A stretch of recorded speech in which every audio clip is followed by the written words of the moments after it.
గౌరవనీయులు జీవి కృష్ణ గారిని ఆహ్వానిస్తున్నాను.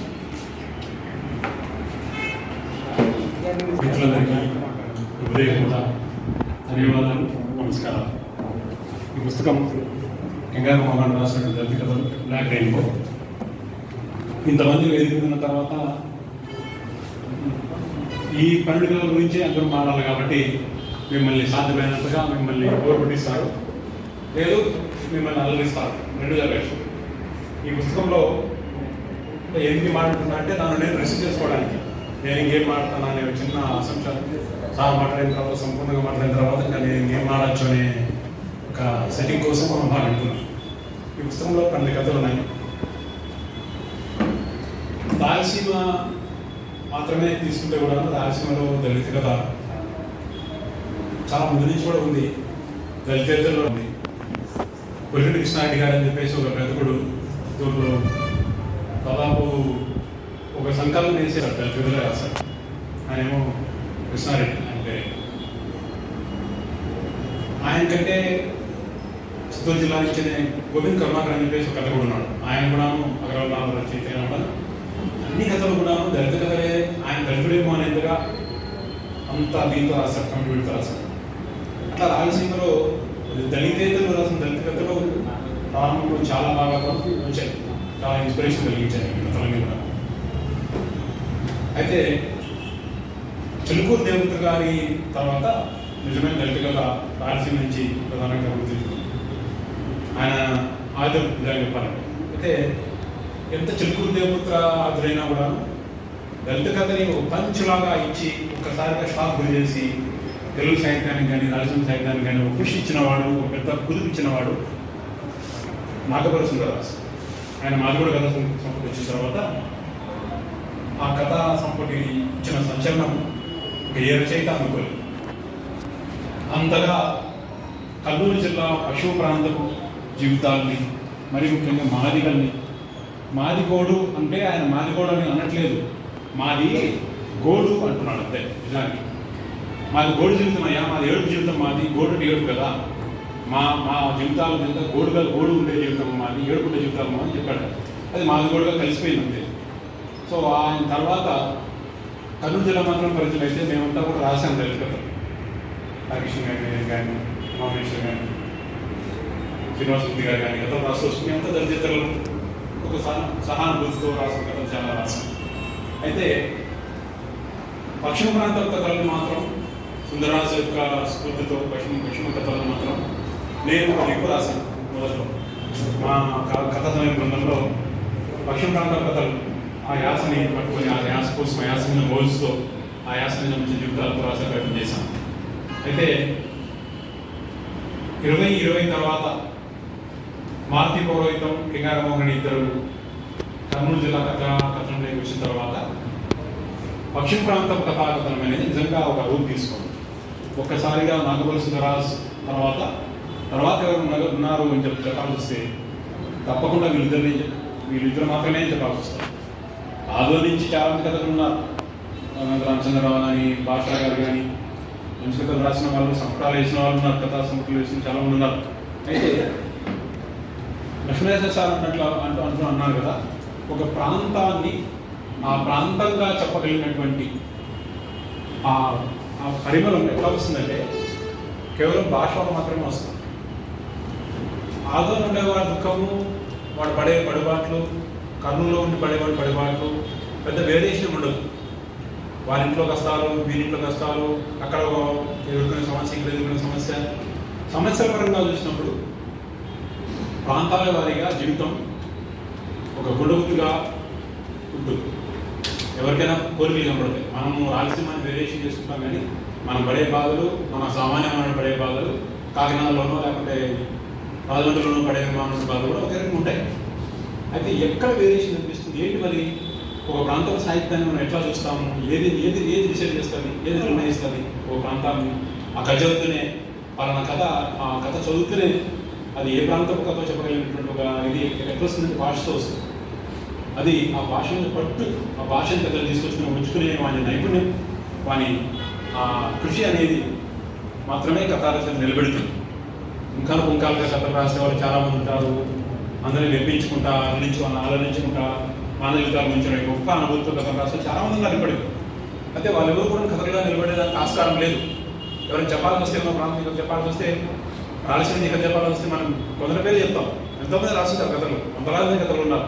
మనం ఒకసారి ఏదో విషయమే నేను రాయలసీమ నుంచి ఒక టాప్ 30 మంది కథలు మాత్రమే ఎంపీ చేసి పంపాలని ఒక అడిగితే ఎవరున్నారని ఆలోచిస్తే చాలామంది వస్తారు. ఒక మిత్రుని అడిగితే ఆ మిత్రుడు నా తరఫున నా ఫేస్బుక్లో పెడితే ఒక జిల్లా నుంచి 2000 మంది వచ్చారు. మేమంతా రాసామని చెప్పేసి. సో 2000 మంది నాకేం గుర్తురాలి. వాళ్ళు చెప్పిన జిల్లా నుంచి నాకు 10 మంది పేరు మాత్రమే గుర్తొచ్చినాయి. సో ఏది నిలబెడుతుంది సాహిత్యంగా అన్నప్పుడు మాత్రం తప్పకుండా ఆ ప్రాంతానికే నిర్మితమైనటువంటి సమస్యలు, ఆ ప్రాంత జీవితము, ఆ ప్రాంత భాషతో పాటు వచ్చినప్పుడు మాత్రమే అది నిజమైన సాహిత్యంగా నిలబడుతుంది. ఆ రీత్యా చూసినప్పుడు మారుతి కానీ ముఖ్యంగా మోహన్ గారు రాసిన కథల్లో ఆధునిక ప్రాంతపు పశ్చిమ ప్రాంతం, బెంగళూరు ప్రాంతపు, కర్నూలు జిల్లా పశ్చిమ ప్రాంతపు జీవితం ఆ మనుషులతో పాటు, వాళ్ళ భాషతో పాటు, వాళ్ళ భావోద్వేగాలతో పాటు సజీవంగా పుస్తకాల్లో పేజీ తిప్పితే ఆ పుస్తకాల ఆ భాష జీవిత వాసన మనం వేస్తాం. ఆ వాసనను అది మనం భరించగలిగిందా, దాన్ని మనం దుఃఖపడతామా, నవ్వుతామా, ఏడుస్తామా అనేది మనకున్నటువంటి సంస్కారాన్ని బట్టి నడుస్తాం. నిజానికి ఈ పుస్తకం బ్లాక్ రెయిన్బో ఇది నవ్వుతూ మాట్లాడుకునే లేదా ఏదో సరదాగా మాట్లాడుకునే పుస్తకం కానీ నిజంగా ఈ కథ చదివితే కన్నా ప్రతి కథ కూడాను కథ చదివిన తర్వాత గంభీరంగా అయిపోయేదానికి ఆస్కారం ఎక్కువ ఉంటుంది. చాలా మార్గదర్శకతలో కూడా ఏది వాళ్ళు జీవితంలో మిమ్మల్ని అలరించడానికి, మిమ్మల్ని మెప్పించడానికి, మిమ్మల్ని ఏదో గిరిగిత పెట్టేలా చెప్పడానికి కథ రాయట్లేదు అనేది కూడా. మరి ఈ సంస్కృత కథలన్నీ కూడా ఒక దుఃఖం, ఒక వేదన, ఒకవేళ విజయం ఉన్నా కూడాను ఆ విజయం ఎట్లా వచ్చి ఉంటుంది, ఏదో పెద్ద వేదన పడిన తర్వాత, అవమాన పడిన తర్వాత మాత్రమే వచ్చి ఉంటుంది విజయం కూడా. సో ఈ కథలో అంతా దుఃఖం ఉందే నేను అనట్లేదు. ఈ కథలో విజయాలు ఉన్నాయి, ఈ కథలో పరాజయాలు ఉన్నాయి, గొప్ప పరామర్శలు ఉన్నాయి ఈ సంస్కృతిలో. ఇది పుస్తకం అనేది పేరులో కూడాను అందుకోసమే మోహన్ బ్లాక్ రెయిన్బో అనేసినారు. రెయిన్బో అంటేనే పంచరంగంలో సప్తవర్ణాల విషయంలో ఉండేటువంటి ఆకాశ హరివులు కదా. హరివులు అంటే ఒక ఆహ్లాదకరమైనటువంటి భావనలు వస్తారు. అయితే అది కాదు నాయన, మేము రెయిన్బో మాది బ్లాక్ రెయిన్బో, మాది బ్లాక్ రెయిన్బో అన్న తర్వాత ఇంకా ఆ రెయిన్బోలో 7 రంగులు బ్లాకే. మా జీవితం 7 మీరు అనుకునే 7 రంగులు మాకు బ్లాకే, ఏదో ఒక మన షేడ్లో బ్లాక్ అని అంటున్నాడు. ఈ 12 కథలు గురించి మాట్లాడే కన్నా ముందు రచయిత గురించి మాట్లాడడానికి ఈ మాత్రం తీసుకున్నాను.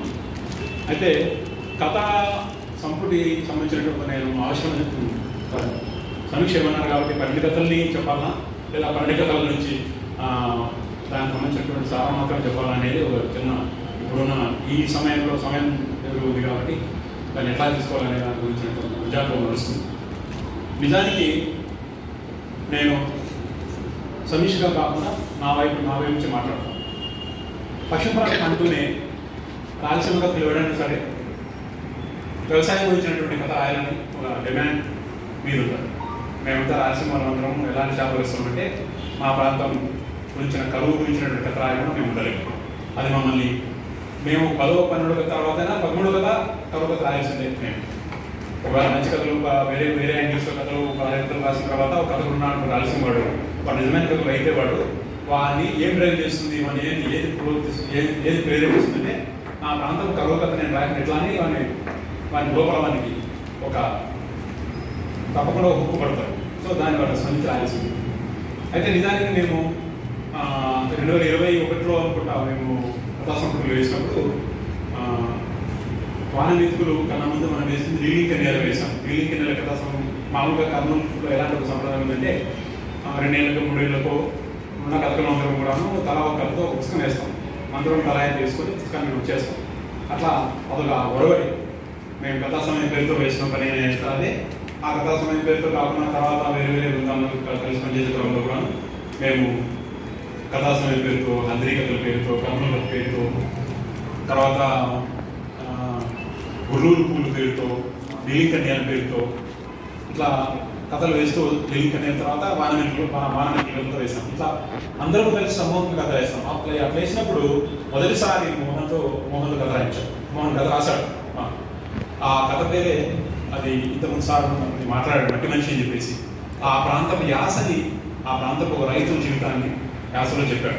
ఆ రైతు కూడా మళ్ళీ మా దగ్గర అయితే ఈ 12 కథలు కూడాను నిష్ఠురంగా మాట్లాడుకున్నా లేదా వాస్తవంగా మాట్లాడుకున్నా ఈ 12 కథలు దళిత మాదిరి కథలే. దళిత కథలు అంటే మరి ఏదో వేరే సక్సెస్ కథలు కాదు, 12 మాదిరి కథలు. మాదిగలు ఉద్యోగస్తులైన మాదిగలు, లేదా మోసపోయిన మాదిగలు, ఉపయోగపడే మాదిగలు, కలుచే బాధపడే మాదిగలు.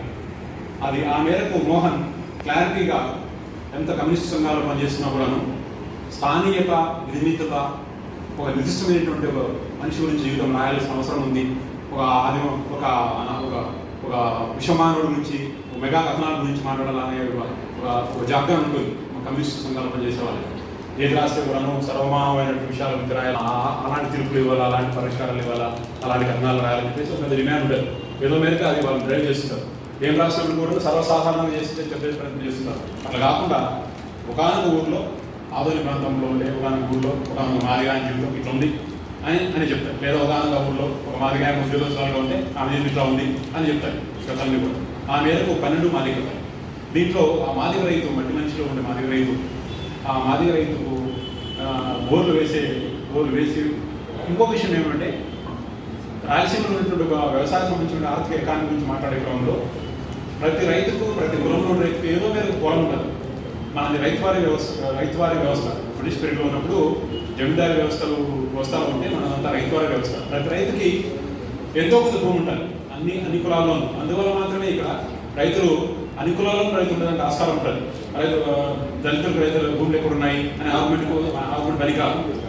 భూములు విప్లవం చేసి భూములు పంచాలందరికీ అనే రాష్ట్రంలో జరగదంటే ఆల్రెడీ కొంత రైతులు భూములు గ్యారెంటీ ఉంటాయి. సో ఆ మేరకు ఈ దళిత రైతు బోర్లు వేసి పాడైపోయే జీవితానికి అంటే అతను ఎట్లా తన జీవితం అంతమైపోతుంది అని చెప్పేసి ఆ కథ రాశాడు. ఆ కథలో 2 యాంగిల్స్ ఉంటాయి. ఆ రైతు, భూములు ఇరుక్కుపోయిన రైతు, 2 కొడుకులు ఉంటారు. ఒక కొడుకేమో అదే భూమి మీద ఉండే కొడుకు, ఇంకో కొడుకు చదివించేసి ఇంజనీరింగ్ చేస్తే టౌన్లో పోయి బతుకుంటాడని చెప్పేసి మనకు అవకాశం కల్పించారు. అయితే ఆ ఇంజనీరింగ్ అయిన కొడుకులు ఉద్యోగం కాదు ఈ వ్యవస్థలో. సో అతను కూడాను తండ్రి యొక్క వేదలోనే ఆయన భాగమైపోయింటాడు.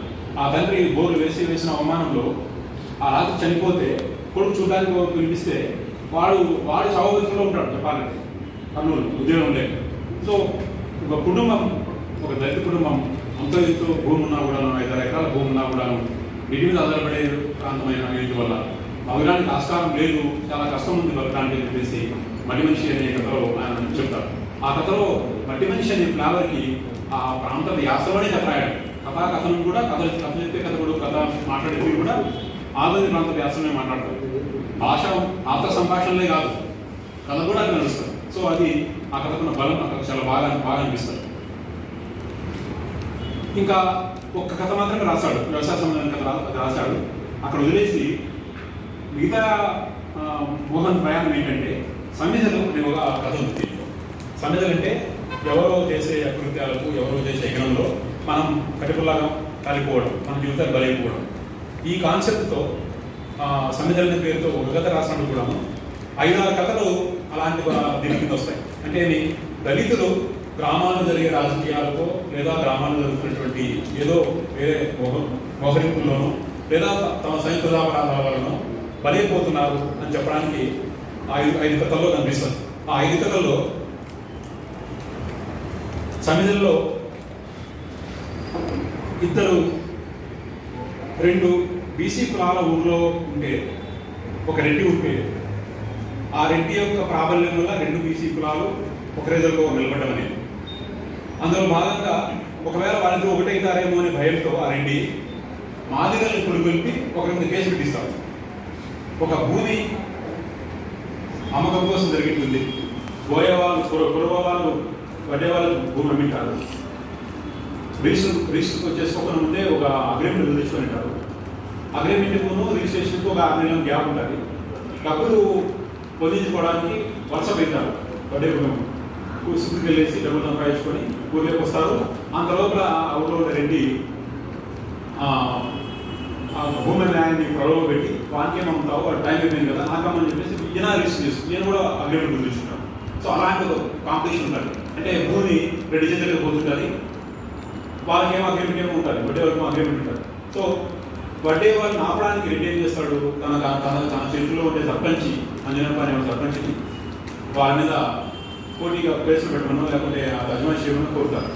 సో అట్లా అంజనప్ప అనే ఒక మాదిగా సర్పంచి రెడ్డి వైపు నుంచి మాట్లాడేసి లేని శత్రుత్వాన్ని తెచ్చుకొని వడ్డే వాళ్ళని యుద్ధానికి వెళ్ళేసి మీరు దాన్ని కొనుక్కోకూడదు, మీరు మీకు సంబంధం లేని చెప్పేసి వాళ్ళని దండించాలని ప్రయత్నిస్తారు. సో ఇతరులు అంటే ఆ మాదిగా ఆయన ఉత్తమనానికి హత్య చేయబడతారు, సంధిగా మారిపోతారు. నిజానికి ఆ భూమి అమ్మాలనుకున్న బోయాయని కూడా చెప్తాడు ఆయనకి, సర్పంచ్కి, అయ్యా మేము ఆయనకి ఇస్తాం అనుకున్నాము, రెడ్డి అనుకున్నాడు కానీ మనం వదిలేసి మనం రావద్దని చెప్తారు. ఆయన కూడా వెళ్తాడు. అంటే ఇది దళితులు రాజ్యాధికారం కోసం సర్పంచ్ రావడానికి కోసం రెడ్డి చేతులకు పావులుగా మారిపోతున్నారు, వాళ్ళ చేతులు తీవ్రంగా మారిపోతున్నారు. తమ హాని జరుగుతుందని తెలిసినా కూడాను, తమ ప్రయోజనం లేకున్నా కూడాను ఇతరుల చేతిలో బలహీనపరుస్తున్నారని చెప్పేసి ఒక నిష్ఠుర నిజాన్ని రికార్డు చేస్తాడు మోహన్.